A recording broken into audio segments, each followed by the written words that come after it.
Kadalasan sa mahilig mag-computer, ang kadalasan sakit nila ay yung dito sa may ilalim ng batok.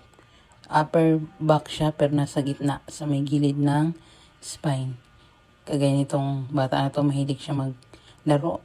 Kaya minsan ang reklamo niya masakit yung kanyang likod.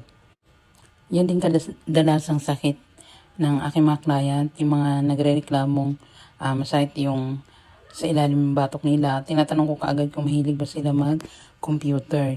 Pero kadalasan nga sa kanila, yun nga, nagko-computer din daw sila. Tapos, yung iba nakayuko, kaya sumasakit yung ganyan, yung batok nila hanggang sa liig. So, itong yun yung imamassage ko. I-demo ko sa inyo kung paano i-massage yung mga ganyang sakit.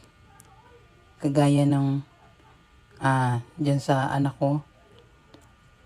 Una, focus tayo dyan sa may gilid ng spine. Bali, siya, kapain nyo muna yung spine, yung bali 1/4 at saka 1/2 ang layo. Yan yung imamassage natin.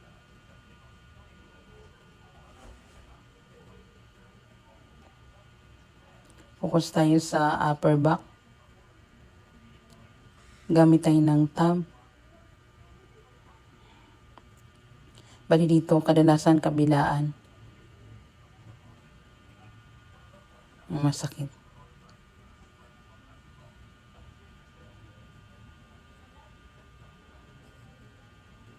Yan, tapos ito, gumagamit ako thumb, tapos nag-circular lang tayo. Circular massage. Maliliit na pabilog na massage gamit yung thumb. Kagaya ng ginagawa ko ngayon. Tapos pababa. Ulitin natin, uli. Yan, circular. Sa gilid ng spine. Yan, dyan banda yung mga sakit ng aking client. Lalo na yung mga mahilig mag-computer. Or yung madalas nakayuko. O kahit anong trabaho basta nakayuko. Poor posture yung tawag doon. Hindi maganda yung posture nila habang sila ay nakayuko or nakaupo.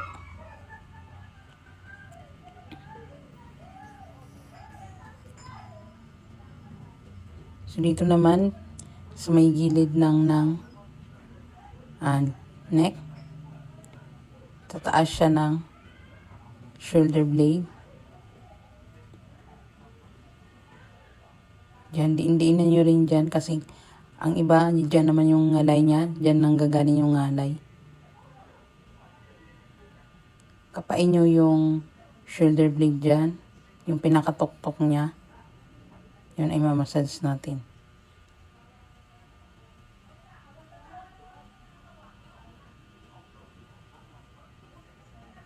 More on thumb ang gamit ko. Kasi yung thumb ko yung hard. Saktong diin lang naman yan, yung kaya lang ng pain tolerance ng inyong imamassage.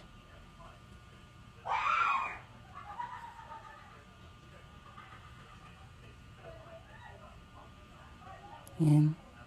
Same lang din kung anong ginawa dun sa kabila, ganyan din ang gagawin natin dito sa kabila. Massage yung pinaka shoulder, taas ng shoulder blade.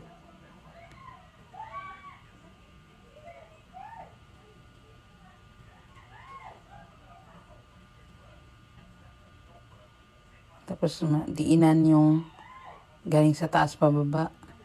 3 beses.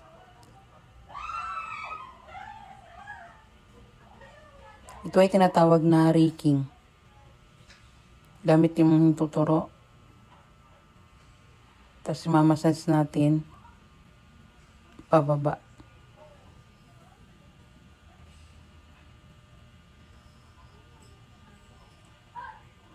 Tapos ngayon ay mamassage naman natin ay ang liig.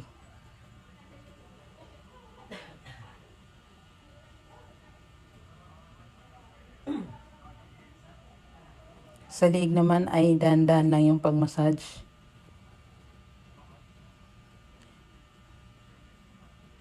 Pag alam mong ikaw ay mataas ang BP o high blood, huwag nyo na i-massage yung bandang batok at saka liig. Bali, ang ginawa ko dyan is Petrisage.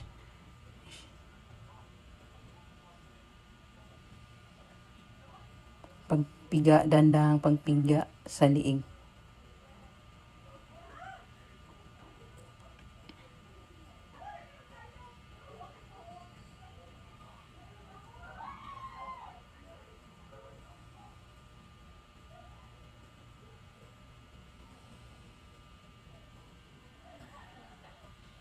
Massage yung sa gilid ng or sa ilalim ng skull.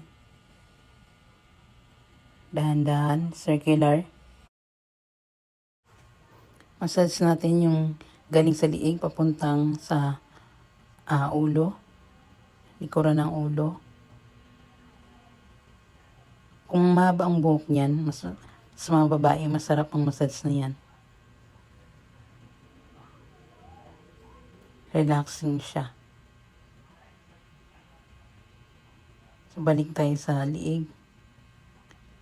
Massage ang dahan-dahan. Tapos sa ulo. Yan ay tinatawag na shiatsu.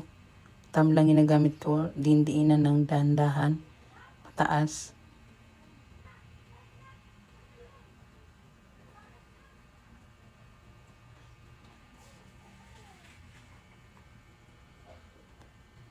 Tapos balik ulit tayo sa likod.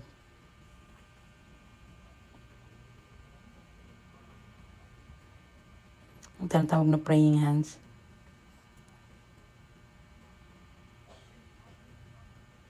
Balikan ulit natin yung sa may bandang ilalim ng batok. 3 bisis.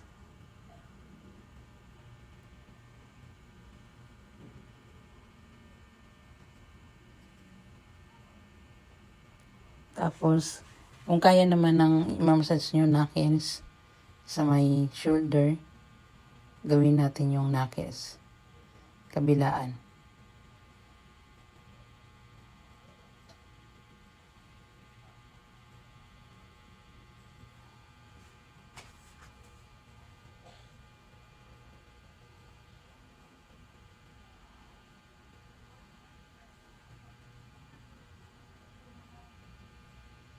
Ang eye friction, pinapainit na natin yung likod.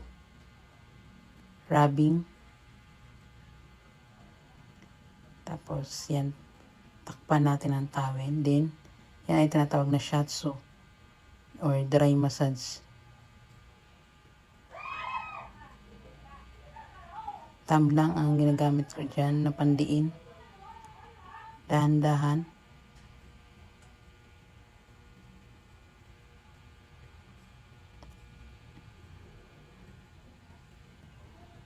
So, yan lang guys. Sana may matutunan kayo sa video ko na ginawa ngayong araw na to. Huwag kalimutan ang tapotment. Lalo na pag may ubo ang ginagawa nyo o yung client nyo. Thank you for watching.